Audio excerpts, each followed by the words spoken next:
স্বামী থাকার পরেও আমি অন্য পুরুষের সাথে যেভাবে কাজ করি কারণ অন্য পুরুষ সাথে কাজ করার মজাই আলাদা। তো বন্ধুরা, যদি গল্পটি সম্পূর্ণ শোনেন আপনাদের মেশিন দিয়ে পানি চলে আসবে, আপনারা হাতের কাজ করতে বাধ্য হবেন, তাই হাতের কাজ করার আগে হাতের কাছে টিস্যু রাখবেন। আমি চুল খোলা রেখে বাস স্টপের দিকে হেঁটে চললাম।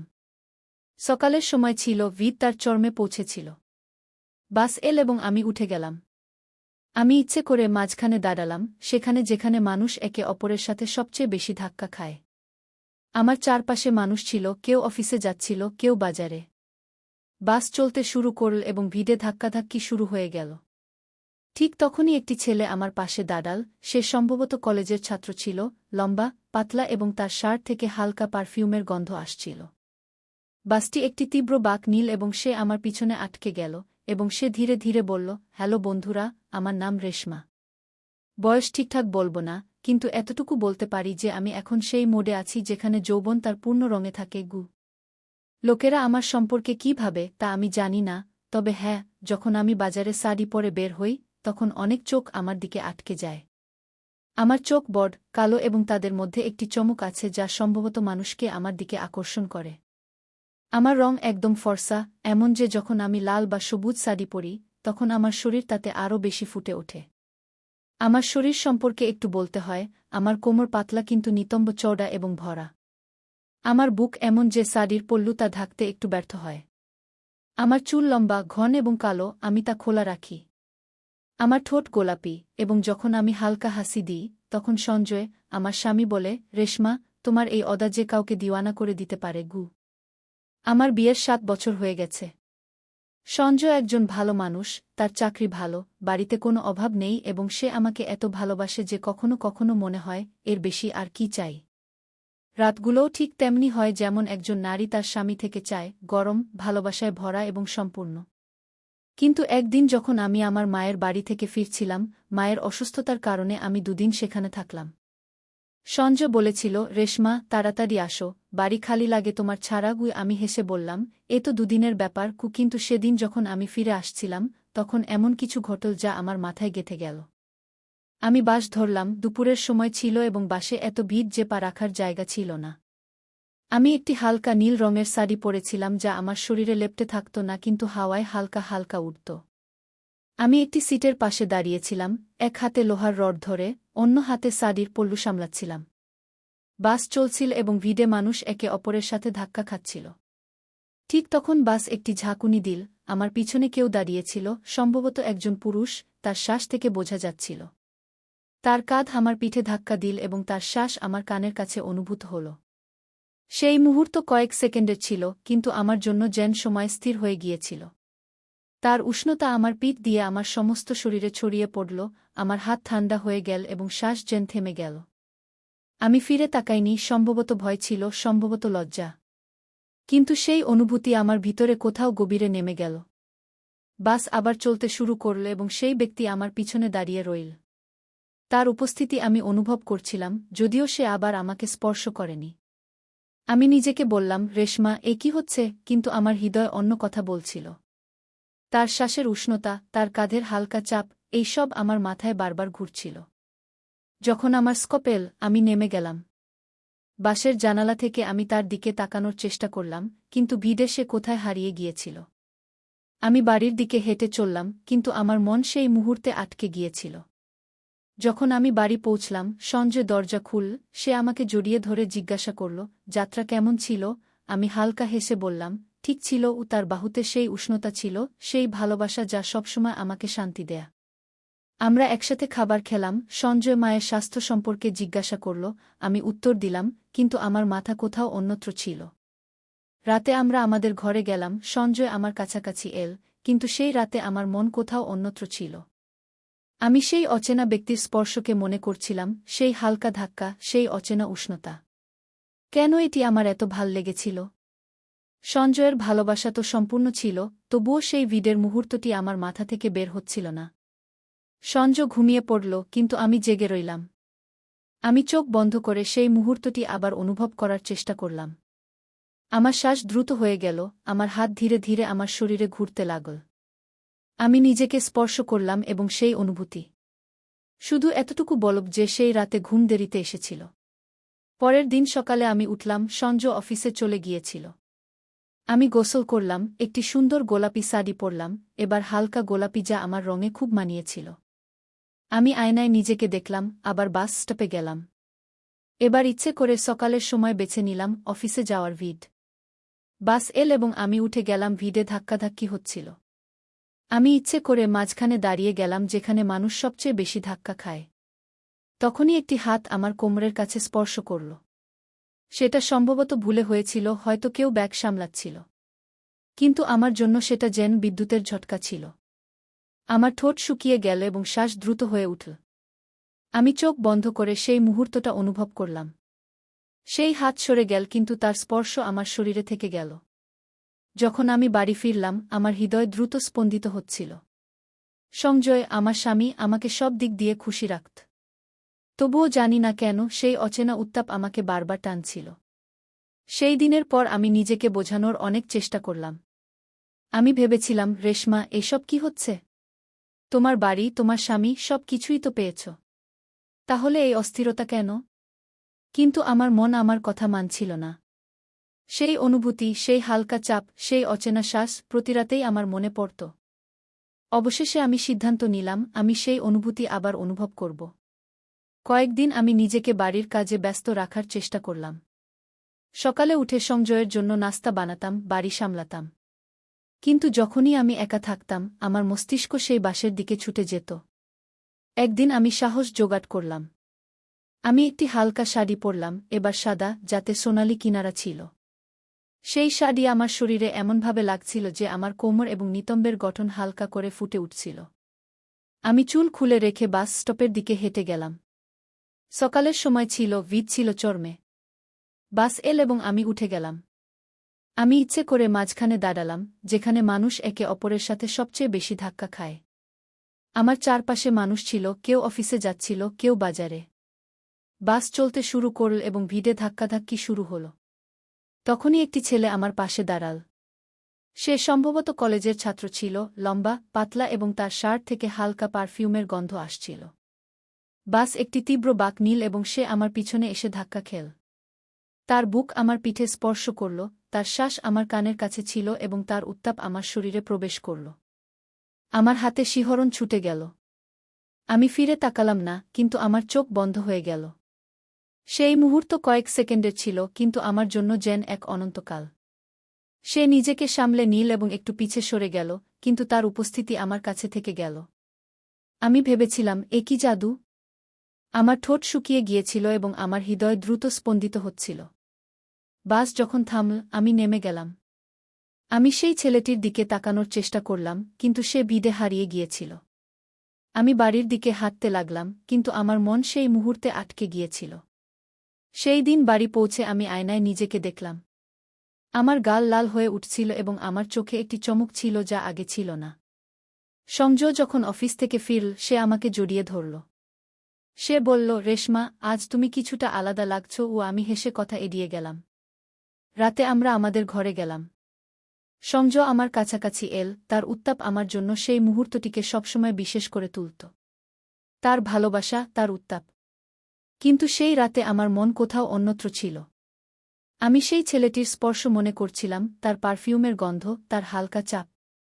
সঞ্জয় আমার কাছাকাছি ছিল, কিন্তু আমার মন সেই অচেনা ছেলেটির কাছে ছিল। সঞ্জয় ঘুমিয়ে পড়ল, কিন্তু আমি জেগে রইলাম। আমি বিছানে পাশ ফিরতে লাগলাম, আমার শ্বাস দ্রুত হচ্ছিল।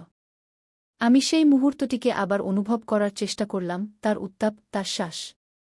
শুধু এতটুকু বলবো, সেই রাতে ঘুম আমার থেকে দূরে ছিল। এরপর এটা আমার অভ্যাসে পরিণত হল। আমি প্রতিদিন বাসে যেতে শুরু করলাম, কখনো সকালে, কখনো সন্ধ্যায়। কিন্তু সবসময় ভিড়ের বাসে। আমার সেই অচেনা মানুষ, তাদের শ্বাস, তাদের কাঁধের চাপ, সবই ভালো লাগতে শুরু করল। আমি শাড়ি বেছে নেওয়ার দিকেও মনোযোগ দিতে শুরু করলাম, হালকা পাতলা শাড়ি যা আমার শরীরকে বাতাসের মতো স্পর্শ করত। আমি চেয়েছিলাম সেই স্পর্শ আরও গভীরভাবে অনুভব করতে। তারপর একদিন আমি ট্রেন ধরার সিদ্ধান্ত নিলাম। আমি ইচ্ছে করে জেনারেল কামরায় উঠলাম। সেখানে ভিড় ছিল, মানুষ একে অপরের সাথে লেপ্টে ছিল। আমি একটি হালকা হলুদ শাড়ি পরেছিলাম যা আমার রঙে খুব মানাচ্ছিল।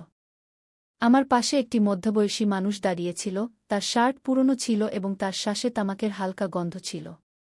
ট্রেন একটি ঝাঁকুনি দিল এবং তার হাত আমার এক নিতম্বের কাছে স্পর্শ করল। সে সরে গেল না, সম্ভবত সেও ভালো লাগছিল। আমার রাগ হওয়া উচিত ছিল, আমাকে তাকে ধাক্কা দেওয়া উচিত ছিল। কিন্তু জানি না কেন আমি চুপ থাকলাম। আমার শরীর সেই স্পর্শকে গ্রহণ করল। আমি চোখ নিচু করলাম, আমার হৃদয় দ্রুত স্পন্দিত হচ্ছিল। সেই হাত কিছুক্ষণ সেখানে থাকল এবং তারপর ভিড়ে কোথাও হারিয়ে গেল। যখন আমি স্টেশনে নেমে এলাম, আমার হাত পা কাঁপছিল। আমি বাড়ির দিকে হাঁটতে লাগলাম, কিন্তু আমার মন সেই স্পর্শে আটকে গিয়েছিল। সেই রাতে বাড়ি পৌঁছে সংজয় জিজ্ঞেস করল, রেশমা, তুমি ঠিক তো? চেহারা এত পাণ্ডুর কেন? আমি বললাম, হ্যাঁ, শুধু ক্লান্ত হয়ে পড়েছি। খাবার পর আমি আমার ঘরে চলে গেলাম। সংজয় জিজ্ঞেস করল, আজ আমার সাথে ঘুমোচ্ছ না কেন? আমি মাথা ব্যথার অজুহাত দিলাম। আমি আমার ঘরে গিয়ে দরজা বন্ধ করে দিলাম। অন্ধকারে বিছানায় শুয়ে পড়লাম। শুধু এতটুকু বলবো, সেই রাতে ঘুম আসতে দেরি হয়েছিল।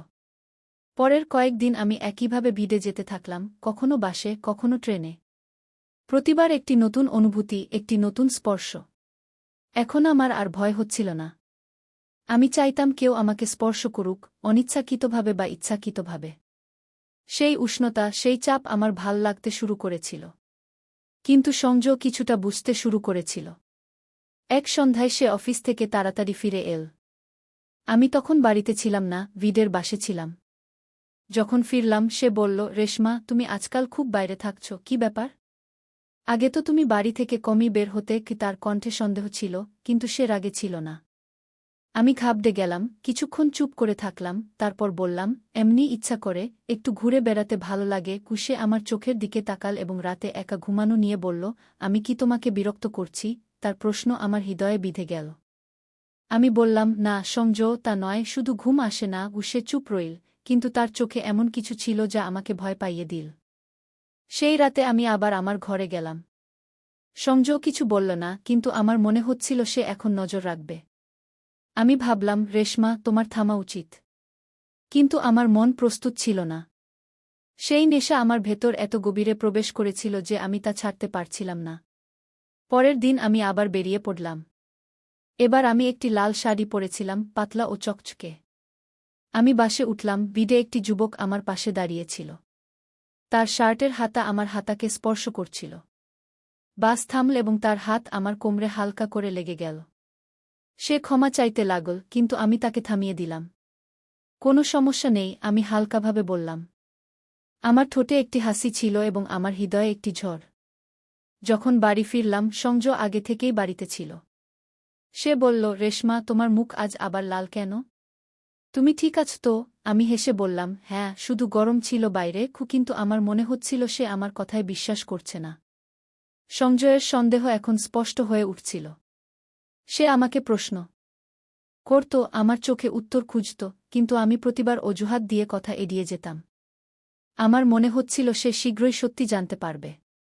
কিন্তু তার আগেই আরও কিছু ঘটল, এমন কিছু যা আমার জীবনকে চিরতরে বদলে দিল। একদিন আমি আবার বেরিয়ে পড়লাম।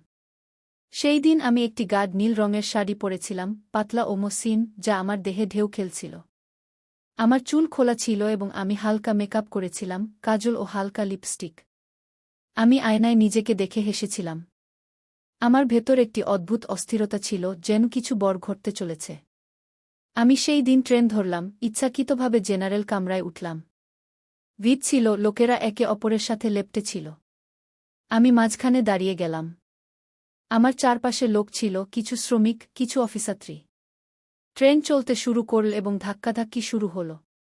তখনই আমার পাশে একটি লোক দাঁড়াল। সে সম্ভবত ৩-০-৩-২ বছরের ছিল, মজবুত গড়নের, সাদা শার্ট পরা। ট্রেন ঝাঁকি দিল এবং তার হাত আমার কাঁধে এসে লাগল। আমি তার দিকে তাকালাম, তার চোখে একটি চমক ছিল। সম্ভবত সে বুঝে গিয়েছিল যে আমি তাকে থামাব না। ট্রেন আবার থামল। সেই চাপ, সেই খালি উষ্ণতা আমার জন্য সেই মুহূর্তটি যেন জাদু ছিল। আমি চোখ বন্ধ করলাম এবং সেই অনুভূতিকে উপভোগ করলাম। কিন্তু সেই মুহূর্ত বেশি দিন স্থায়ী হল না। ট্রেন যখন পরের স্টেশনে থামল, কেউ আমার কাঁধে টোকা দিল।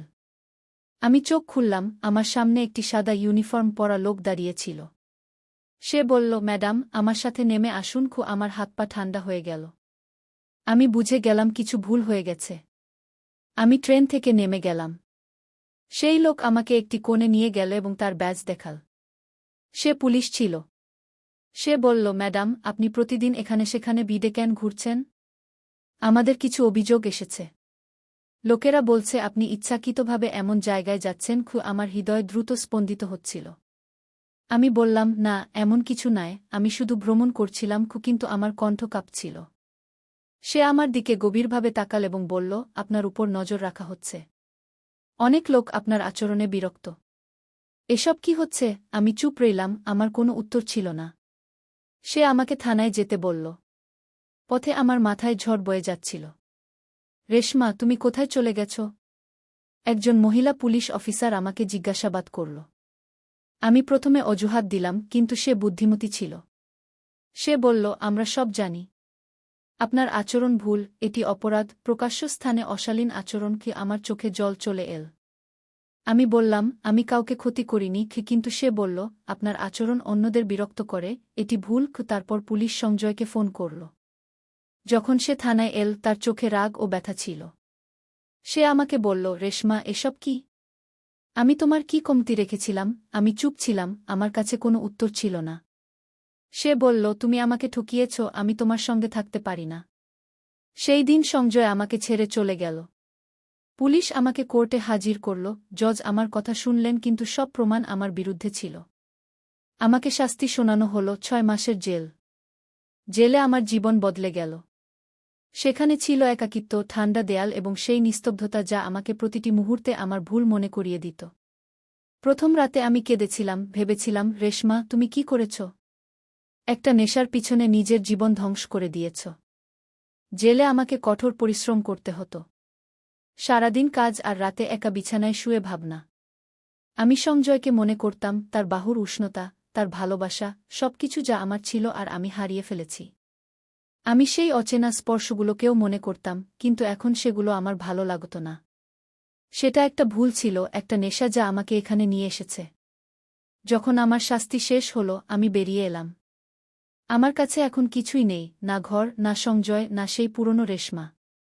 আমি একা। আজ আমি এই গল্প বলছি যাতে তোমরা বুঝতে পার, প্রতিটি নেশা খারাপ নয়, কিন্তু যা তোমাকে তোমার সীমা ছাড়িয়ে নিয়ে যায়, তা বিপজ্জনক। আমি একটা অচেনা অনুভূতির পিছনে সবকিছু হারিয়েছি। এটা কোনো অপরাধ ছিল না যে আমি কাউকে আঘাত করেছি, কিন্তু এটা অপরাধ ছিল যে আমি নিজেকে, আমার সম্পর্কগুলো এবং আমার জীবন ধ্বংস করে দিয়েছি। তুমি যদি আমার জায়গায় হতে, কি করতে? হয়তো থেমে যেতে।